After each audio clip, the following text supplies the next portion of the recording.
बहुत समय पहले राजकुमार सिद्धार्थ एक समृद्ध और भव्य महल में रहते थे। उनके पास सब कुछ था, संपत्ति, सुख सुविधाएं और एक सुंदर परिवार। लेकिन फिर भी उनके मन में हमेशा एक बेचैनी रहती थी।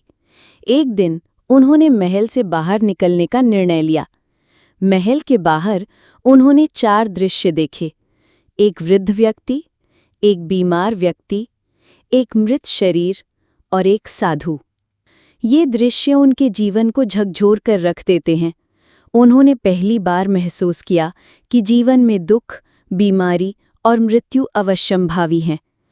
उस दिन उन्होंने निश्चय किया कि वे सच्चे सुख की खोज करेंगे, ऐसा सुख जो स्थायी हो।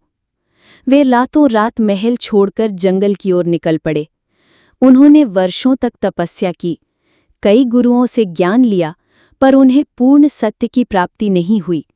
अंत में वे बोध गया में एक पीपल के वृक्ष के नीचे ध्यानस्थ हो गए और तब तक नहीं उठने का संकल्प लिया जब तक उन्हें ज्ञान प्राप्त न हो जाए।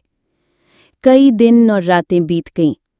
माया और भ्रम ने उन्हें भ्रमित करने की कोशिश की, पर वे डटे रहे। अंततः एक सुबह उन्हें ज्ञान की प्राप्ति हुई। वे बुद्ध बन गए। अब वे जानते थे कि दुख क्यों होता है और उससे कैसे मुक्ति पाई जा सकती है। उन्होंने 4 आर्य सत्य बताए। जीवन में दुख अनिवार्य है। दुख का कारण है ये तृष्णा, मोह और लालच से उत्पन्न होता है। दुख का अंत संभव है। जब तृष्णा समाप्त होती है तब दुख भी समाप्त होता है। दुख से मुक्ति का मार्ग है अष्टांगिक मार्ग: सम्यक दृष्टि, सम्यक संकल्प, सम्यक वाणी, सम्यक कर्म, सम्यक आजीविका, सम्यक प्रयास, सम्यक स्मृति और सम्यक समाधि। बुद्ध ने फिर अपना शेष जीवन लोगों को सच्चाई की ओर मार्गदर्शन करने में बिताया।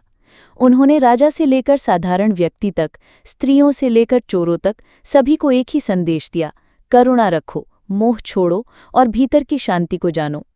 एक बार एक व्यक्ति बुद्ध के पास आया और उन्हें भला बुरा कहने लगा। बुद्ध शांत खड़े रहे। जब वो थक गया, बुद्ध बोले, यदि कोई व्यक्ति किसी को उपहार देना चाहे और वो न ले तो वो उपहार किसका रहता है? वो व्यक्ति बोला, देने वाले का। बुद्ध मुस्कुराए और बोले, ठीक वैसे ही तुम्हारा क्रोध मैं स्वीकार नहीं करता, वो तुम्हारा ही रहेगा। ये सुनकर वो व्यक्ति बुद्धिमान बन गया और उनका अनुयायी बन गया।